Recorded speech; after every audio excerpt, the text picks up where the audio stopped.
Hi everyone, welcome to our Monday viewing broadcast of The Feminine Force. And today myself and Lisa are asking the question about legacy, which is kind of came on from previous conversations we'd have last two Wednesdays where we talked about with Darvis Walker about legacy, and then Nadia, leaving her legacy of her creative legacy. And we're looking at ourselves and wondering, what does that mean in our lives? And is it a material legacy? Is it, what type of legacy are we focused on, on leaving behind? And Lisa made a beautiful video about maybe the idea of what her legacy, what she thought legacy might be about. And I wonder, Lisa, do you have any other reflections on that since you've created that post a few days ago? Thanks, Carolyn. Hi, everyone. Thanks for joining us. I think that this whole thing of legacy, it's interesting because it was something that I had not really reflected on too much in the past. And now that we're sort of digging a bit deeper, it's like, wow, this is actually, it's very important. Like, because there's so much to it. There's so much more to it. It's not just leaving some monument, after we die for people to go and have a look at. But the inner legacy, I think, is what is so much more important. And for me, in my little video, I was just reflecting on how I feel like doing my inner work and actually starting to look at the patterns that have come to me from my ancestors, like behaviors, especially around men, like being women that have been submissive around men, and these patterns and these behaviors, and doing my work around that, and this is realization that that is a legacy that I leave my daughters and my children's children. So everything that I do for myself changes those patterns. And that is like a massive legacy, right? That is just like, that I think is the biggest legacy we can leave. And, and I was even thinking about the work I do with clients, and when I help clients to actually understand their feelings and to get in touch with their own inner work, like even that is a legacy, like if you help one person, like the joy that comes from that, that's like, it's wonderful. I love that, Lisa. That's amazing. So it's like two different areas of kind of service, really. I'm hearing you say, because you're kind of, yeah, we all have to take responsibility for our line, our family line. So like, what are the traits and what are the characteristics that are really strong in our families, and then what are the characteristics that have come out of like trauma, and how do we incorporate those and try to heal those in our life, because we have the power to do that. We don't have the power to change what's happened, but we do have the power to change the patterns in this present moment. So yeah, absolutely, I think that's so powerful. And it is absolutely like the unseen legacy, like I talked about yesterday in the video, where it's the only thing that we can actually bring forward with us. We can't bring material wealth forward with us, even though we might like to think of the idea of having this huge, kind of legacy of an estate to leave behind. But really, anything that can be diminished or that actually can perish isn't worth really investing our complete focus on. The focus is always best to be focused on what can be brought through.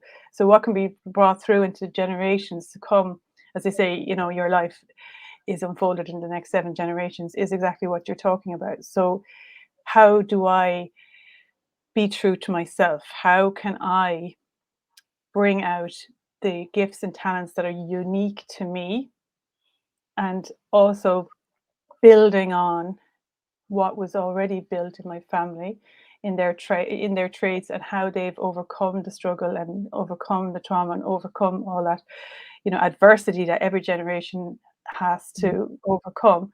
And then how do I actually heal what wasn't healed before and integrate that? And that's actually how our power is actually really brought into the world, is when we, because our potential is always there, it's always present. It's just like that seed that's always sitting there in our DNA. It's like the two DNA strands. Like one is, I always say, it's like the potential, that line is like the DNA, like our potential of who we were brought here to be, And then the other line of the DNA, strand of the DNA, is like the trauma part. How do we integrate that healing?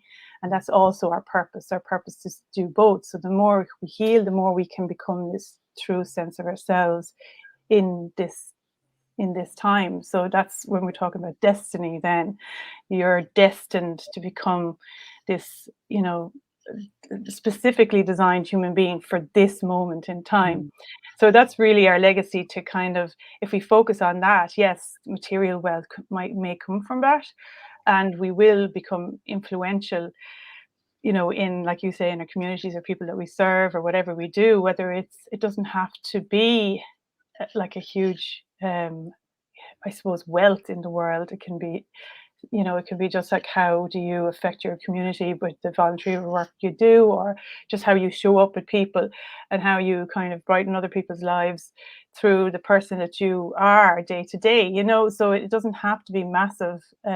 Some people do achieve these huge, you know, accumulate a lot materially, as well as having this kind of service legacy as well. But it's really interesting to know and to really focus on that is what. And I know from personal experience, like both my parents passed away in the space of 13 months, that what has happened to, like, internally for me and externally, when both of them pass, it's all about their traits. It's like as if you get that inheritance of their strength or their particular character that has been passed on to you, and then you have that as a power in yourself to go forward.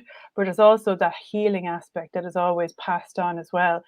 So, they say, like, the sins of the father are passed on to to the son. And that's just a phrase that comes true, but it's so true, because that always has to be integrated in your life, if you can, choose to do that. And then it means that the next generation won't have to do that, or they'll have less to do with such, and they will have more access to their potential. So, but it's a very much an experiential thing as well. It's not so much, we always talk about feelings and emotions, and like, it's actually, you can feel it being, I suppose, it's like as if it just it kind of creeps into your psyche, I guess, and once your parents have passed, it becomes distilled in you. It's a really experiential thing that happens during the kind of grieving process, but it's amazing, You called that the metaphysical legacy. I thought Yeah, that was really yeah, interesting, that yeah, terminology. yeah, absolutely. It is a metaphysical, where you're kind of, and I suppose if you're very focused on the inner world, like I am, I'm very aware of that and what's happening. So it's really amazing, because you can see the power then of, like, your lifetime. What's the power of your lifetime, and how you show up, and what you are teaching with how you act in the world, and that really builds that legacy for generations. And I know, I look back actually on, people in my family as well, and I look back, and it, actually, a lot of time I take inspiration from, like, people in my family that were maybe a century ago, 2 centuries ago, and I say, wow, like, amazing what they've done in their lifetime, during the famine times, or during times when, like, my great great grandfather, before there was any rights for workers, he was like trade union. He started to, he was high up in the, I suppose, got rights for workers that they didn't have before, and he stood up and fought for that. And it was amazing just to see how, when people don't stand up for, others, Mm. it just doesn't get done. You know what I mean? And then, like, each generation then benefits from the work of the previous generation, and it's just in each people's, like you say, that service mindset, I suppose, to kind of serve your community, and but both with your particular gifts and talents, like, that's your real kind of legacy, I think, And I also think that at the moment, as women, we have the opportunity to express more of our potential, almost like our ancestors maybe didn't express all of the potential that they could have, because of the way the world was and because of the way it was for women. Mm. But now we have the capacity to express all the potential that they may not have been able to express back then. And that's a legacy going backwards and forwards, really, isn't it? It's like So amazing. We're so blessed. Yeah, and actually, there's something there you said there that I think that needs to be highlighted as well. That I suppose to value again the legacy that women have left, because it's just the focus hasn't been on that caring.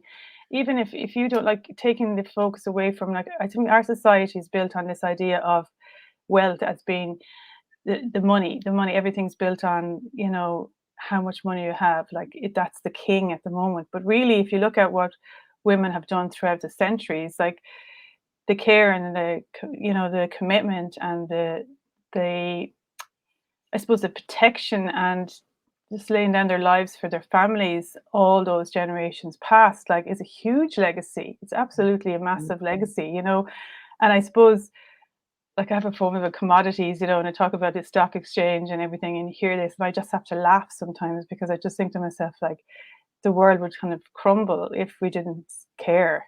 If Mm, people didn't care, we wouldn't have societies that would have any kind of a structure at all. So really, you know, and then how sometimes when love and control come together into this, like a commodity again, that when if women were to understand, and men, how the care for other people is the true commodity and the mm, true legacy, that mm. unseen element again, that actually it glues society together.